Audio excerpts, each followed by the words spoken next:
Welcome back to Blue Rush. It's our New York Giants podcast from the New York Post. I'm Super Bowl champion Brandon London, a.k.a. your MC at the games, and I'm joined by the crew. The gang is back. It's two-time Giants Super Bowl champ, kicker Lawrence Tynes, and Giants beat writer for the Post, Paul Schwartz.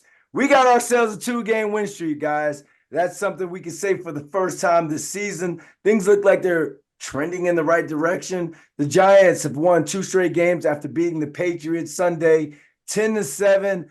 I guess you can call it a thriller at MetLife Stadium, or what some people were calling it, Paul, Wet Life Stadium. I have no more nails left to call it a nail biter. I'm chewing skin here, Paul. Thoughts? Yeah, it's pretty gross, right? Pretty gross. That's really gross. But Tynes, you're watching. Don't tell me you weren't scared after this one, man. Jump in right here. Don't tell me you were nervous. You weren't nervous. No, I just have not. I've lost all feeling for wins and losses, to be honest with you. I swear to God, I enjoy it when they win. I don't care if they lose. I'm kind of at that point. I'm more interested in seeing more of Tommy DeVito's family. Can I get more shots of Mr. DeVito up in the stands? That made my whole day. I can't imagine what that father's feeling like. Local kid, lives 11 miles away, grew up 11 miles away from MetLife Stadium, beats the Patriots. He's now won 2 in a row. I just think in a lost season, this is very, very cool. Not only for him, but for the Giants organization, right? Think of all the marketing they can do coming up. I mean, you're going to see foam, whatever these are, not foam fingers, foam knees. I think they're calling it a finger purse. You know, there's a whole different, the Italian gesture. Look, for my money, the Victor Cruz salsa is the greatest touchdown celebration ever. It is classy. It is an homage to his heritage. It is simple. It is not showing anybody up. Victor has moves, on the field and on the dance floor. So it was like the perfect, to me, touchdown celebration was great. Now, to see him throw a pass to Isaiah Hodgins, right? Isaiah Hodgins stiff arms the cornerback out of the way, gets in the end zone. Yep. Tommy DeVito runs down there, and the both of them are doing this. It's like, when is the last time Isaiah Hodgins ever did this in his life? Never. Yeah. And now we're discussing what it is, what it looks like. What did he say last week, Tommy? He said, well, it's like what old Italian people do. So I'm trying to, it's very funny. This has been a breath of fresh air. There's no question about it. Right. In a dead, lost, really bad season. Who would have thought that Tommy DeVito would come onto the scene? Let me see your form. Let me see your form there, Brandon and Paul. How was your form on the purse? All in the wrist. It's all in the wrist. Yeah. Okay. I just want to see the form. I don't know. Do you have to move your thumb and? Yeah. It's got to have a little, have a little shake to it. It's got to have a little shake to Papa DeVito up in the stands, and he was slow mode. It kind of had this gyration to it, like wanna come on. It was really cool. And then you saw the linemen, instead of fist bumping, they were kind of what are we calling these things? Hand purse bumping. Yeah, finger purse. Yeah, look, finger purse. It's fun. It's a lot of fun. Started playing. Players started saying, and even Brian Daboll said, look, the guy's confident, and Brian Daboll kind of said it like, I don't know what that means yet. I don't know if that's good or bad, but he's confident, the Jersey Italian, star in high school, state champion. He had a nice college career, especially his last year at Illinois, but, he was no star and he was not drafted, but he has that kind of, swagger is an overused word. That he what I like, and you guys being locker room guys will like this a lot. He was in one of those middle end, this, Brandon, from being in there. He's in all the way at the end, in the middle, the auxiliary lockers where the practice squad guys are. He doesn't have an outside perimeter locker. Now he's the starter. He could have moved. He said, I'm staying here. This is my people. I'm staying in my practice squad locker. I'm not moving. Now, you guys know how much that resonates in a locker room, right? Tynes, you know what we used to call that? The hood. That was the hood. Yeah. That was He the hood. stayed in the hood. That was the projects. They were over there in the projects. Over there. Because back then, when you talk about practice squad and all, it was what, 53 plus 8. And you remember at the old Paul, I don't remember the old Meadowlands Stadium, that little tiny locker room, that little room in the back, they'd have us stuff back there. And when a guy like Craig Dahl, Mike Matthews from that 07 team, they got bumped up, they would move them to the burbs, to the suburbs. And we were like, oh, they're leaving the hood. They're leaving the hood. So the fact that he wants to stay there, I love this kid's story. I love everything about it. And like during the MC stuff for the Giants, you hear everyone talking about this kid. Like you love the confidence. I'm just worried, and this is me being somewhat negative Nancy. Paul, media-wise, Tynes, not so much player-wise, are we hyping him up a little too much? Are we setting him up for some sort of failure if he doesn't, if they don't continue to win, because they've been winning because of the defense? It doesn't feel like that to me. I don't think that's kind of the, had this guy been a second, third, fourth round pick, maybe. But, man, this guy can't do anything wrong, in my opinion. He's local. He's from the area. He looks and talks just like everyone that comes into that stadium. He's from the area. It's like a Victor Cruz thing. I mean, that was different. But to me, I don't think he could play bad enough to where everyone hates the kid. Like, I don't think that's ever going to happen. I think as long as you're a Giants fan, you're always going to remember the name Tommy DeVito. Yeah. Just rolls off the tongue. It is. It's simple. And this kid plays like that. And I did some research on this kid. And I went back and looked on him, just like everyone has. This kid was in the same breath as Tua and Jake Fromm and all these other top quarterbacks in high school. He made it to these Elite 11 camps where they take the top 10, 15 kids. He was always kind of, you read the little blurbs about him. This is a tough-minded kid. He kind of came out of nowhere, but he has a ton of confidence. It's the same thing over and over and over again. You hear and read about this kid. That's impressive. Now, is he limited physically? Yes, he is. But I'll say this, that young man, provided he can stay healthy, has made a lot of money for himself off the field and, being a career backup. I don't know that he's a starter long-term, but he's won 2 games against 2 bad football teams. Okay, that's what he's done. I'm not taking anything away from him. I'm excited to turn on the TV. You know why? Because Tommy DeVito's playing. That gets me out of bed on Sunday. I want to see this young kid play. Nobody else gets me out of bed except Dexter, and he wasn't playing. I'll give 2 things about Tommy DeVito. Number one, you can make a case the Giants won the game because they had Tommy DeVito and Bill Belichick didn't. You can make that case. Turnovers. He played better than Mac Jones and Bailey Zapke. He just did. Absolutely. He just did. I mean, those guys are throwing interceptions. Now, DeVito had the botched exchange to Wan'Dale Robinson, turnover, not good.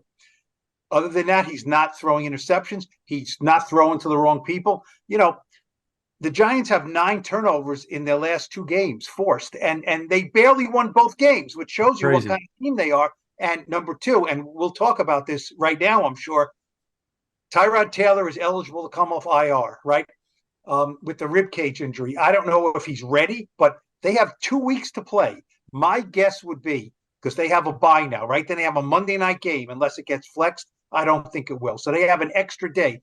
I would think Tyrod will be ready to play in 2 weeks' time. You're the coach. What do you do? Well, listen, I think my mind is. You go first. On a pregame show, we said, hey, look, the locker room would react a certain way, right? Because Tyrod Taylor gives you the best chance to win.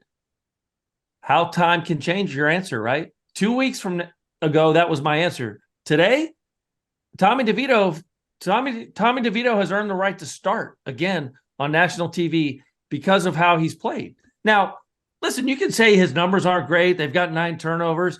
There is an energy about this team, I think, on both sides of the ball. These guys all love this kid. It's the intangible that he brings to this football team, especially on the offense. He's getting the ball to Hyatt. He's getting the ball to Hodgins. He's getting the ball out there. He's just not turning the ball over. I think maybe administratively from the top, you say, hey, business decision here. Let's see what this kid's made of the next 4, 5, 6 weeks. Tyrod Taylor makes $5-6 million a year. Is this kid worth having as a long-term backup for our next starting quarterback? Or does he reel off 6 more wins and then, oh my God, you say, maybe this kid is a starter? I don't know. I don't know that's going to happen, but that's how I would handle it. Tommy DeVito would start against the Packers on Monday night. I look at him as a starter because of the entire Victor Cruz story, just like that. Culturally, what Victor did to the Latino Hispanic community is the same thing that, like you said, the people that come into the stadium, they look like him. They talk like him. So if you're John Mara and there's nothing, you need people to still come in for tickets, I'm going to rock with Tommy DeVito. They're both the same. I look at it production-wise, and I look at it in terms of, call me crazy times, ability-wise and what they both bring. I look at Tyrod Taylor and Tommy DeVito, what they've both done pretty much the same. You look at the Commanders game with Tyrod, he was hitting Hyatt. He was what they have, Paul, 5 big plays in the first half alone against the Commanders. What did Tommy DeVito do against the Commanders? He had himself a solid game against the Commanders.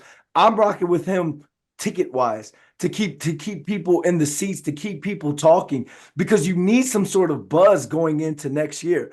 And I could see if it was something where it was like the players weren't responding to him. But again, like you said, everyone was doing it. Was it JMS? John Michael Schmitz was doing it. Hodgins was doing it.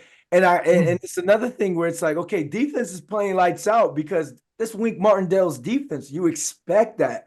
You expect a Xavier McKinney to continue to show up like he's showing up after all the drama. You expect Kayvon to continue to make plays like he's doing. That's something we already expect. But he's getting to, again, what I've said this before, I want to be able to evaluate the receivers on this team going forward. And a guy like Isaiah Hodgins, who signed that decent deal in the offseason, I thought he was going to be the team's leading catcher. For him to be able to catch that little under route, big boy somebody, he's too little, and get in the end zone, Tommy knows where to go with that ball. There was another twirl route in the red zone where he ran, Isaiah Hodgins ran the hitch and tried to run the go, spin out and run the go. DeVito wanted to throw it, but he threw it to Saquon, and they set up a 2nd and 1, 3rd and 1. They converted the first down. You see him progressing. You see him understanding this offense, and the fact that they're allowing him to throw the ball deep. Just rock with it, man. Like you said, there's nothing to lose, and as one undrafted free agent to another, go get your bag, young man. Go get your bag. You know, I would say if they were 8-4, you know, I'm not going to sit here and say right now, if Tyrod is ready, he feels great, right? And I'm not going to say Tommy DeVito gives the team a better chance to win than Tyrod Taylor. I don't know. You know, Tyrod Taylor has a body of work in the league, so I don't know if I would say that. And if you're 8-4, maybe you say, look, Tommy was great. We beat 2, bad teams. Tyrod's healthy. We're going back with him. They're 4-8. I put it this way. You talked about buzz, right? If Brian Dable in the next 10 days comes out and says, well, Tyrod is healthy, he's going to start, it's a buzzkill. It's a buzzkill. And I'm not saying I'm not saying it's the wrong move, but it's like, oh, okay. Well, I guess that makes sense, but it's not as much fun. We'll see. Look, you guys know the league has a way of coming back to you, right? Yeah. And 2 games from now, we might be saying that was a great story. They need Tyrod back in there. They gotta stabilize the offense, things like that. Look, well, they're certainly going to play some better teams down the stretch. Yeah. This was a 10-7 game. Let's face it. This was a 10-7 game, and it should have been 10-10 going into overtime. You can't count on a guy missing a 35-yard field goal. So, if they lose 13-10 in overtime, if I know it doesn't matter, then it's like, all right, Tommy's great. He's a great story, but you got to score more than 10 points. And all 10 points were set off turnovers. So, I can't sit here and say Tyrod doesn't give him a better chance to win, but I also can't say it's not a more fun story if DeVito starts. So the season has been strange, right? Think about this. Like, we lost a game from that very same spot, very same hash against the Jets from 35 yards. And we won a game from that very same spot, very same hash. Kicking field goals. You're right. It's not it's not necessarily – we know who Tyrod Taylor is. He's in his 12th, 13th year, whatever it is. And I don't think anyone will complain if they say, hey, you know what, Tommy's going to get the start against the Packers. Let's see what happens. Short leash, right? You're playing the Packers on Monday night. There's going to be all this buzz, all this media obligation for him too, because he plays in New York. The national media is picking up on this. Go to NFL's Twitter account. Yep. Go to any Pro Football Talk or go to any of the Twitter handles that handle the NFL. They are all about the DeVito family. Everyone's retweeting stuff. It's a cool story. But again, at the end of the day, there's got to be more production than that. Yeah. 10 points against, and New England's got a solid defense, but 10 points is not enough. He should go up and he should hug Wink Martindale. When the game ended, I was on the side. I was on the field when guys were walking out, trying to just hear different conversations. Paul DeTino interviewed Bobby Okereke, Isaiah Simmons, Micah McFadden. Wink's walking off right next to Mike Garafolo of NFL Network. I dap him up. I think that's the last time I dap up Wink Martindale because he's out of here. He's going to get a head coaching job off of these last 2 games. This defense has whoa. No. Okay. Hey, let's get some hot takes. Let's get a hot take tonight. Look at this team. The only reason we're doing this is because of Wink Martindale. Well, we're doing it because of Tommy DeVito. Look, I like a hot take though. Turnovers in 2 games. The Commanders are terrible. The Commanders are terrible. The Patriots have one of the worst offenses in the league. They have no quarterback. They have 2 quarterbacks, which means they have none. Now, Wink is a good defensive coordinator. Now, it was very interesting what Jay Glazer from Fox came out with before the game, that there is tension between Daboll and Wink. Ooh. And that, it could lead to the parting of the ways. Now, after the game, Daboll knew he was ready for it. Is there tension between you and Wink? And he said, the only argument I have with Wink is over who gets the last slice of pizza. Okay, ready-made quip. Players said, we don't know we haven't seen anything about that. Kayvon said, I haven't seen anything like that. I don't put faith in anything that happens outside the building. I did write a couple of weeks ago that Daboll was not happy with Wink coming out publicly and, bashing Xavier McKinney, which Lawrence Tynes was not happy with either. But the head coach was not happy with that. And like I said, we try to avoid distractions. Is that tension and a rift? I have no idea. I think this very likely could be the last year for Wink as a defensive coordinator, but I'm not sure a 60-year-old defensive coordinator is getting a head coaching job. And if he does, more power to him. He had 1 interview last year off a playoff year. This year is not going to be a playoff year. We'll see. I would, I don't know if I would bet that he will get a head coaching job, but we'll see if they can go crazy down the stretch and, beat some good teams, maybe. But Tynes, like you said, him calling Xavier McKinney out was kind of lobbying for himself for a head coaching position. Because like you said, it's like, hey, it's not me. No player has ever come up to me and had a gripe or had some sort of beef. And now you got an undrafted rookie quarterback. I'm giving him a chance for success. I can do that with a team that has a rookie quarterback next year that's out of Alabama or a Washington or a USC. Defenses, I still get it. You still have to play who you're playing. But the defense, look at Xavier McKinney since he called him out. Xavier McKinney has been absolutely lights out since he played him. Adoree Jackson had a good game. Tay Banks, rookie corner, had another good game. I just look at Wink Martindale as one of those guys where I think with what he's doing, without a Dexter Lawrence today, didn't even have Dexter Lawrence, he's given himself a case to be gone and be gone with as a head coach somewhere. But I could be tripping. I could be. No, I think he has a chance. Certainly, you're right. He's a respected guy. I wouldn't, like I said, I wouldn't bet on it, but I wouldn't be shocked. That look, in this league, you never know who's going to be hired. Never know. Yeah, I don't know. I don't know what to say. I mean, listen, they've beaten 2 bad teams. He does have some pretty good players on defense.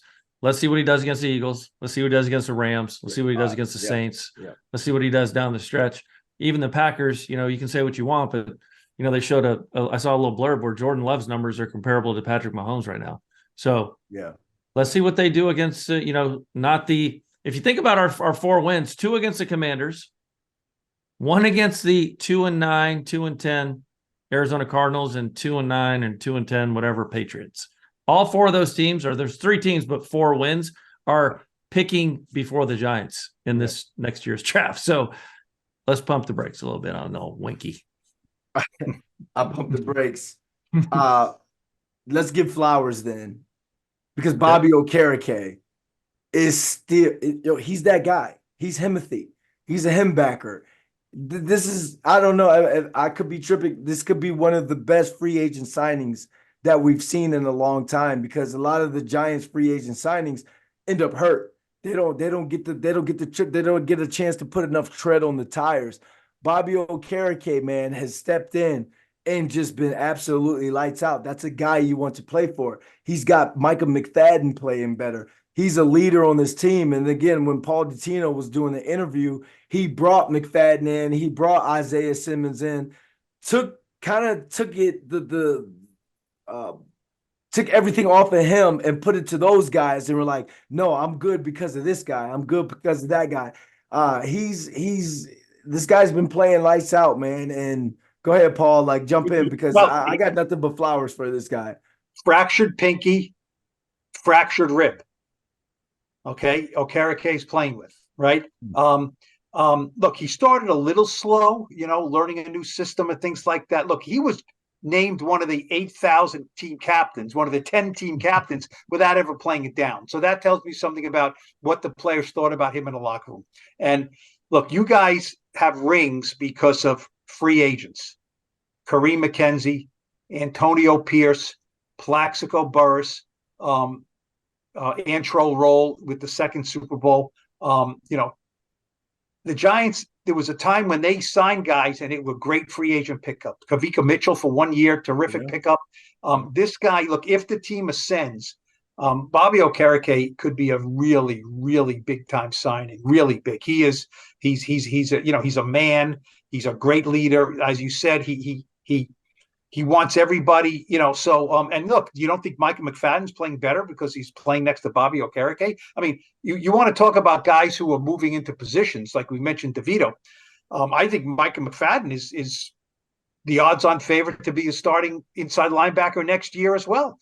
And who would have thought that, right? Because, they brought Isaiah Simmons in to replace Micah McFadden, and he hasn't done it. Now, I was talking to Simmons. Simmons gets credit. He gets a quarterback hit, I think. It was his pass rush that, Mac Jones panicked and throws the ball right to Bobby Okereke, and he runs 55 yards, right? Now, I asked Simmons about it, and, I said, how frustrated are you because you're not playing a lot? He said, yeah, I want to play more. But he said, look, Micah's playing great. He said, Micah's playing great, and I can't sit here and say take him off the field. He's playing great, and I'm happy for him. That told me a lot about Isaiah Simmons, too. It'll be interesting to see what happens with him. But, yeah, Okereke is, he stays healthy and this team starts getting better. He's going to be looked at in the vein, I think, of some of these other, free agents we talked about. Yeah, that's all true. I think Micah McFadden's very, very, very good. I don't think he'll have to ever worry about someone taking his job next year. I mean, he is a long-time drafted player for the Giants. I'll say this, though, someone we missed, Adoree Jackson. Really well. He really had a nice game, and you obviously, I go back and forth on him sometimes, but you really see what he brings to the table. Him with Banks, I mean, that's a pretty formidable tandem. Hawkins has tried. We've had some other guys try. Flott's obviously still the slot guy, but Adoree Jackson made some great plays on that defense today early to keep them behind the chains and knock away some passes. So they're starting to click. It'll be interesting to see who comes back healthy. Where are we at with Waller, Paul? Is he eligible to come back after the bye? Yeah, I would think so. Yeah. So he's eligible, sure. That would be interesting if you could add him to the mix and give, Tommy DeVito another weapon, see what he can do with the full arsenal. But listen, it's been a long time coming. They need a bye. Holy cow, this team needs a rest, reset. 12 games, they've been up and down, mostly down, but it's kind of good to go into a bye with 2 wins. So with this team at 4-8, 2 wins in a row, going into a bye. Monday Night Football game against Jordan Love and the Packers. Is it a must-win game in terms of keeping that momentum going, or if they lose but they put up a fight, like what are you guys thinking going into this game, or is it still premature? They should be favored in my opinion. Ooh. The way that defense is playing, and Tommy DeVito has won 2 games in a row. I know his numbers aren't astounding, but they've won 2 games. It's on national TV. This game won't get flexed. It's 2 of the biggest markets in football. I know Green Bay is not a big town, but the fan base is huge. Oh, absolutely. New York City, the Giants, the Tommy DeVito story, which they're going to throw in your face that whole week in the buildup. And they should. Everyone wants to probably watch. I know the records aren't great right now, but who doesn't want to see Giants Packers? Well, the only game they could flex it to with is Jets Texans because they share a stadium, so that's the only thing they could flex because they both have home games that weekend. You think the Jets want Tommy DeVito? I think the league does not want to flex the Jets into a Monday night game because they are unwatchable. Now, CJ Stroud is very watchable. Right? Very watchable. Very watchable, but I don't think alone he'll the be Jets, I know. Yeah. I'm not going to kick the can down. The Jets are offensively. You feel so bad for that defense because that defense is unreal. No, I don't think they'll be favored against the Packers. They were 3.5, 4-point underdog against the lousy Patriots, and unless I'm mistaken, the Packers handled the Lions, soundly on Thanksgiving. So, and they were down. I think I was watching in Hawaii, like 6 or 7 starters, right? They were down a lot of guys, the Packers I'm talking about, to beat that Lions team. That's incredible. So maybe, well, I don't think they'll be favored. And look, I'll take the Giants and the points there. There's a very sobering thought here. The Giants haven't played the Eagles yet. Okay. I know. I don't even want to think about it. Eagles yet. Let me enjoy Tommy DeVito for a few more weeks. You know what? We need a little more of this than a little cutlets before the Philly cheesesteaks. When we play the Eagles, that's going to turn into this. You'll be covering your face watching this team. Christmas Day in Philly, okay? We won't watch it. Not ruining my Christmas. Not happening. What do you think those nut jobs at Lincoln Financial Field are going to have for Tommy DeVito? I mean, they're going to be doing this, but just with one finger. Yeah, they're going to. And I'm not going to. You know how they used to do it. You used to do when you were a little kid, like. Like the fishing pole. So I do think what. There was very little to write about and talk about. Tommy DeVito gave us a little something here, maybe more than a little something. It's been very delightful, and I think we'll take it for what it's worth and see how long it lasts. Yeah, sure. And it's definitely a lot to talk about going forward, especially again just to quickly go back to that Green Bay Packers game. Rashawn Gary went to Paramus Catholic, so he played against DeVito in high school. Both of them going to the parochial high schools here in North Jersey. So that's going to be, like you said, Tynes, they're going to shove that storyline right into our faces. And it's good for the kid, man. Absolutely good for the kid. But before we close out, just to go back to the Patriots game, the Giants seem to have the Patriots number. Once again, knocked them off. Bill Belichick, Paul, you've covered, you've watched this guy throughout his career. Where would you go with Bill if you had to write a story right now about Bill Belichick and where this team is, especially with his ties to the Giants? Not so much what would your headline be? What would the theme of your article be about Giants, Patriots, Bill Belichick? It feels like it's run its course. It really does. I talked to some people, who cover New England, cover the Patriots, and they kind of get a sense that it feels like it's over. Most guys don't ride off into the sunset, coaching 30 years in the same place. It seems like it almost would be good for him to have a fresh start and a fresh challenge, maybe with a fresh quarterback. Now, if the Patriots have the number 2 pick, right? Right now they're sitting at number 3. If they have the number 2 pick and, one of those quarterbacks, Caleb Williams or Drake May or whoever the heck Bill loves, is there. Maybe they say, let's saddle it up and do it again. And, I could have my Tom Brady 2 here or something like that. But there'll be people who want to give up their whole operation to Bill Belichick, make him the coach and GM and cook and bottle washer and everything else. And, how would the Chargers look with him, and Herbert, you know what I mean? Interesting, right? I mean, this is a weird one. What about if the Cowboys lose in the first round of the playoffs? I just think his ways have ran its course. Like that way of coaching football, if you look at the Mike McDaniels of the world, even Brian Dable to some extent, playing juicy in the locker room, you've got to bring – and listen, credit Tom Coughlin. No, people want to forget, like he changed. He changed who he was. He did. And it obviously benefited him and the team. Bill Belichick, for whatever reason, has not done that. And he hasn't done much since Tom Brady left. And I'm not saying he's not a great coach. I have a great deal of respect for Bill Belichick. But if he doesn't change, I just don't see that stick working anywhere else. This whole, curmudgeon-y, you got to evolve a little bit with these kids. I mean, it's a different era. And you just have to. If they haven't been good, since Tom Brady left in reality. So I just don't know that works. Will he get another chance somewhere? Absolutely. He's going to get a chance. But I just think he's going to have to change a little bit in order for it to work. And maybe he has to go somewhere else to change. No question. Yeah. Maybe moving out of New England and going to the West Coast or going somewhere else, will invigorate him. I've heard Tampa mentioned, they mentioned Tampa. But, I mean, if you have – what kind of pick do they have? Is Baker Mayfield your long-term answer? Probably not. Well, yeah, it's definitely going to be interesting. And it's like the NFL is just such a weird place, man. Like a guy that – well, you never run out of stories, right? I mean, there's stories every second. And just a quick Bill Belichick story. My dad was a defensive line coach at Boston College. He applied for the D-line coaching job with the Patriots.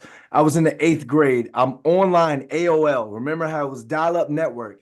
Nappy Boy 101 was my screen name. I get kicked off because there's a phone call. Pick up the phone. Hello? Is Mike London there? Who is this? Because I'm mad because I got kicked off. It's Bill Belichick. I yelled, Dad, some dude named Bill Belichick's on the phone. This is a great story. Zero clue who this guy was. But he called to tell my dad they were going another way with the D-line coaching job. But, shout out to him. And times, you just need a breath of fresh air sometimes when it comes to this NFL. Guys can reinvent themselves. Well, let me ask you this, Brandon, because you can speak to this. Your father has been a college football coach for many years, a great football coach. Well, has he evolved? Do you think he's changed his personality? Yeah. He's become a lot more relatable, I feel like. Before, I looked at him. He kind of came up. How old is your father? 50? He's 64, 65 now. Was he one of those Bill Belichick, Bill Parcells guys early and then slowly? He comes from that outgrow Bill Parcells coaching tree. And he's had to learn that he's had to kind of tailor himself back, be a little bit more relatable. He said one thing he says to us, he has 7 kids. He says to us, I wish I was around more with my own kids, but at the same time, I had 80 other kids that I had to be a father figure for. And now you see him when they went 6-5, lost. Don't get me started. Shout out to Albany for winning the CAA, Paul. I saw your tweet. But he'll do the dances now. Hey, that sort of thing now. And it's like you said, that's why Mike McDaniel wears off-whites. That's why these coaches are becoming more relatable to these players, because you're not coaching us with fear now. You can motivate a guy like Mike Tomlin. You can motivate us by being able to relate to us. And I feel like Bill Belichick, if he needs to reinvent himself to get the record to beat Shula, he's going to have to. He's going to have to. Yeah. He's going to have to. Yeah. All right. So great show, guys. 2 Giants back-to-back wins. I don't think the Scotsman has had a chance to give his thoughts on the Giants or the back-to-back wins this season. So let's toss it to the Scotsman. Let's see what he's got to say about your New York Football Giants and Tommy DeVito. And that says cheerio to episode 168 of Blue Rush, our New York Giants podcast from the New York Post. Thanks to Jake Brown, Andrew Hartz, and our favorite intern, Mason Verdecchio, for producing the show. Subscribe to Blue Rush on Apple Podcasts, Spotify, or wherever you get your pods. Watch full episodes by subscribing to the New York Post Sports YouTube page. Tongue twister it is. Just follow the Blue Rush playlist. Give us a wee thumbs up and comment below. How are you liking the Italian stallion, Tommy DeVito? From Brandon, London, Paulie Schwartz. I'm Lawrence Tynes. It's a bye week for the Giants, which means a bye week for us at Blue Rush next week. So our next show will drop next Thursday, December 7th. That's quite a ways away, to preview the Giants matchup against those bloody Packers. I forgot to say shite, so there it is, shite away. Thanks for listening to Blue Rush, folks. Stay safe and cheerio!